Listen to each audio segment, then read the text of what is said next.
Tahun 1992. Dua rantang nasi dengan isian lauk lengkap disiapkan Wati sejak pagi.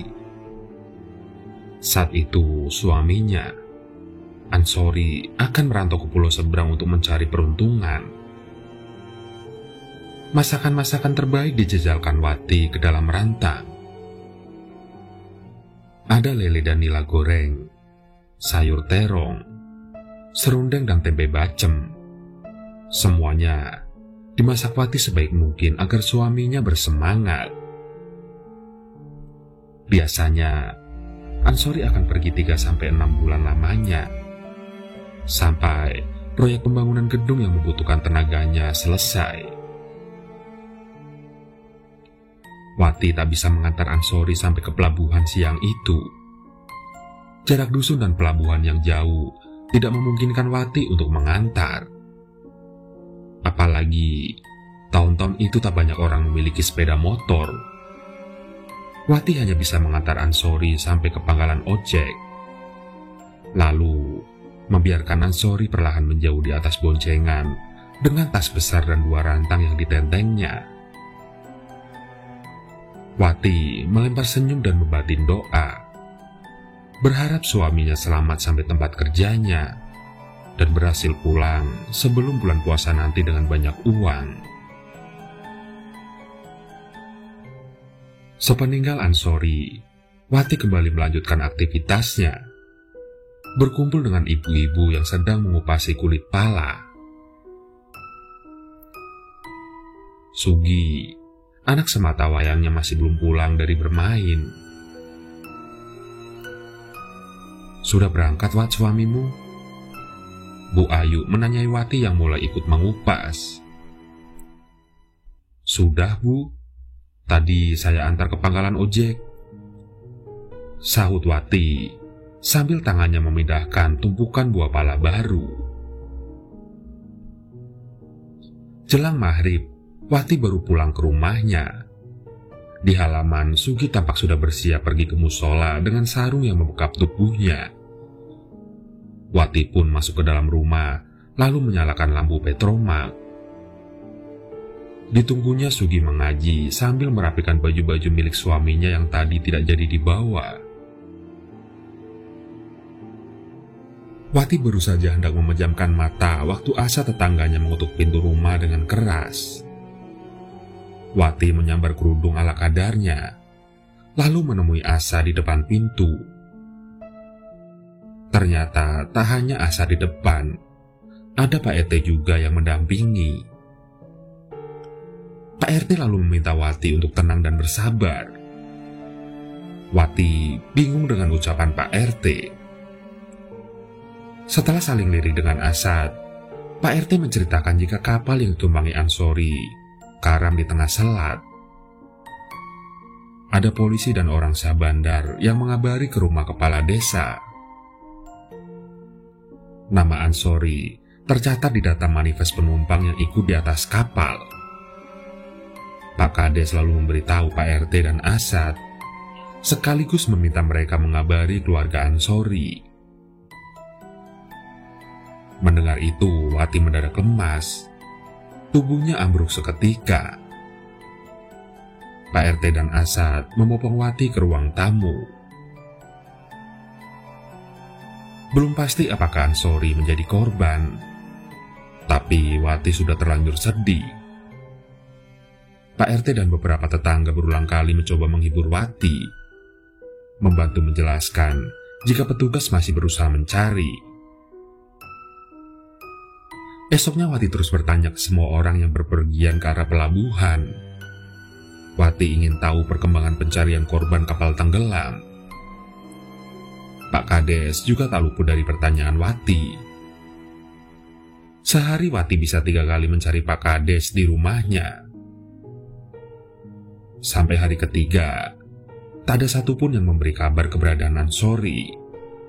Jawabannya selalu sama. Pencarian masih dilakukan. Wati mulai pasrah, tapi terus berharap suaminya bisa secepatnya ditemukan. Di malam keempat, pintu rumah Wati diketuk pelan. Wati yang sedang menjahit seragam milik Sugi langsung menyambut tamu yang ada di depan pintu. Dia berharap itu adalah Pak RT yang membawa kabar gembira. Ya Allah, Kang Ansori. Wati seperti tidak percaya. Suaminya berdiri di depan pintu.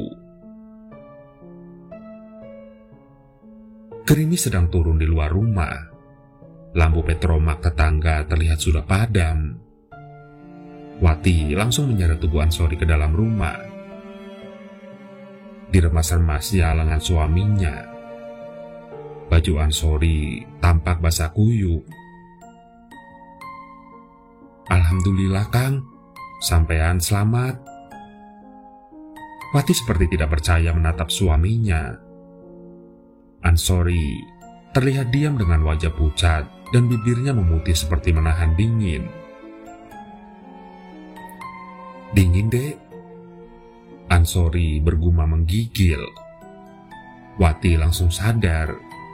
Dia segera pergi ke belakang mengambil pakaian kering dan sarung. Dilepasnya baju basah Ansori lalu dilemparnya ke dalam ember. Wati lalu sibuk memasak air. Hatinya terasa campur aduk, antara lega, senang, dan bingung. Di pikirannya, Wati hanya bisa mengucap syukur karena suami yang dikhawatirkannya akhirnya bisa pulang. Segelas kopi panas dibawa Wati ke meja ruang tamu. Ansori tampak duduk diam menatap kosong keluar. Masih dingin, Mas? Kamu minum dulu kopinya. Habis ini saya ambilkan nasi. Wati menyodorkan gelas dan terus menatap wajah Ansori. 12 tahun menikahi Ansori, Wati tidak pernah merasa secinta ini kepada suaminya. Setelah nasi dan lauk telur dadar matang, Wati membawanya ke depan Ansori. Suaminya itu makan dengan lahap. Saat makan, Wati melihat kepala suaminya kembali basah. Dikiranya itu keringat yang keluar dari kepala suaminya. Padahal saat itu malam sedang terasa dingin. Wati mendampingi Ansori sambil terus mengelap kepala suaminya yang basah. Air seolah tak berhenti mengalir dari lekuk kepala belakang suaminya.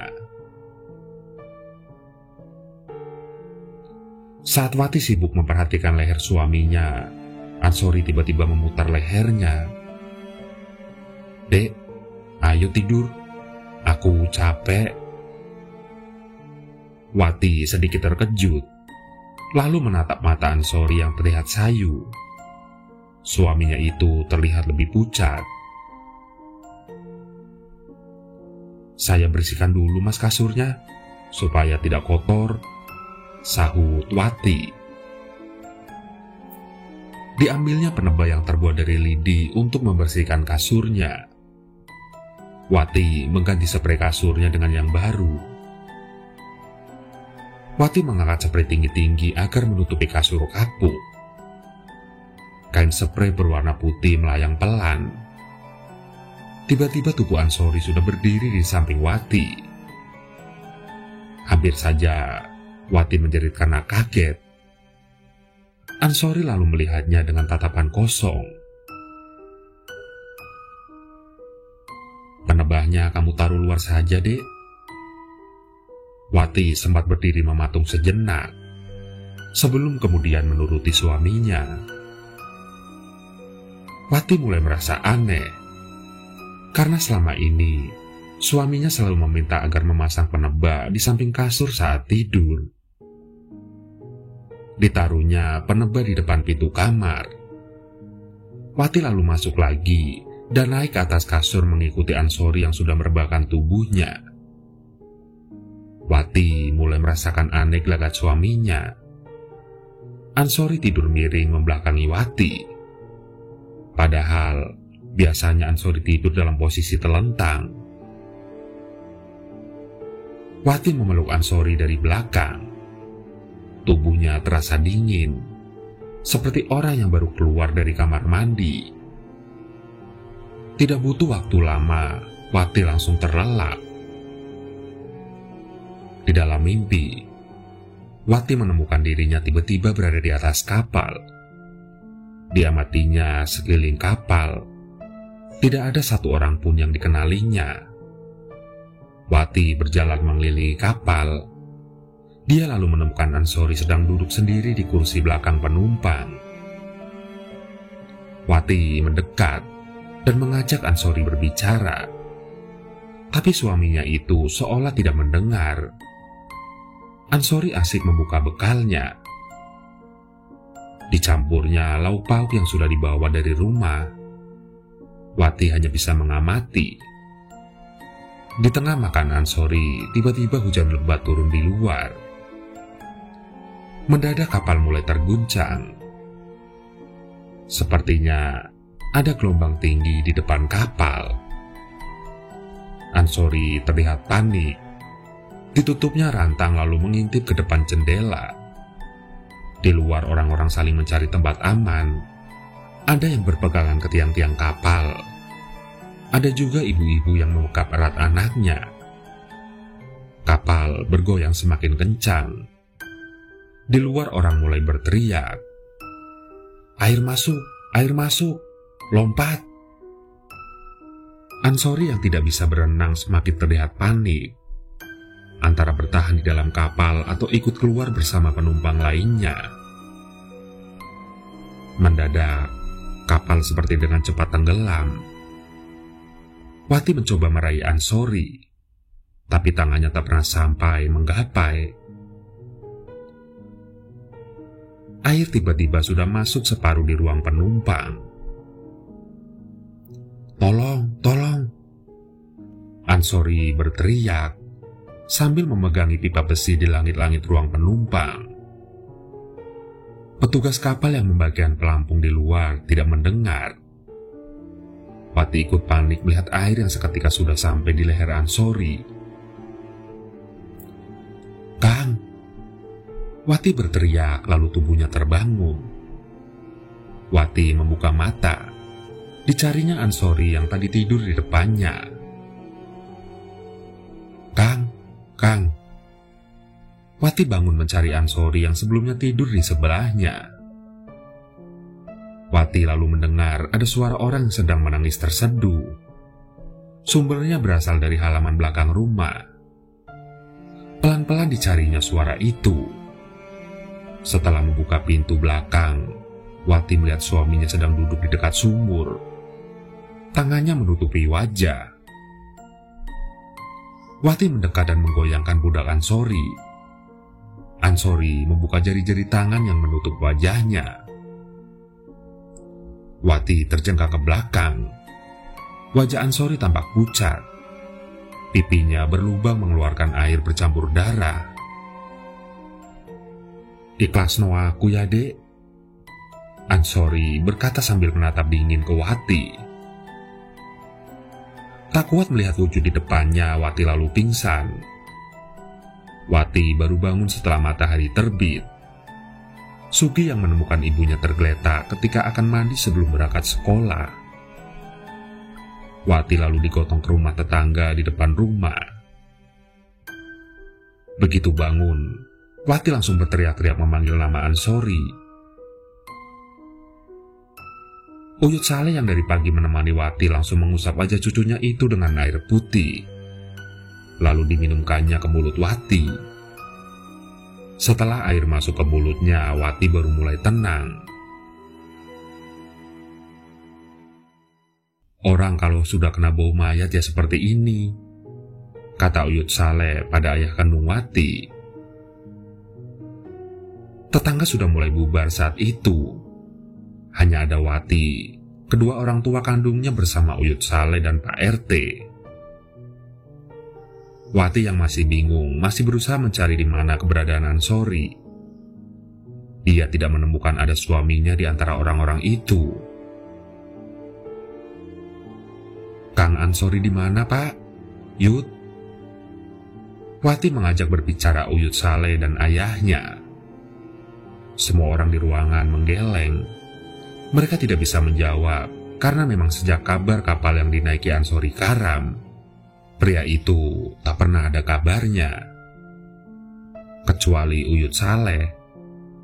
Kakek yang sudah berusia 80-an tahun itu seperti paham.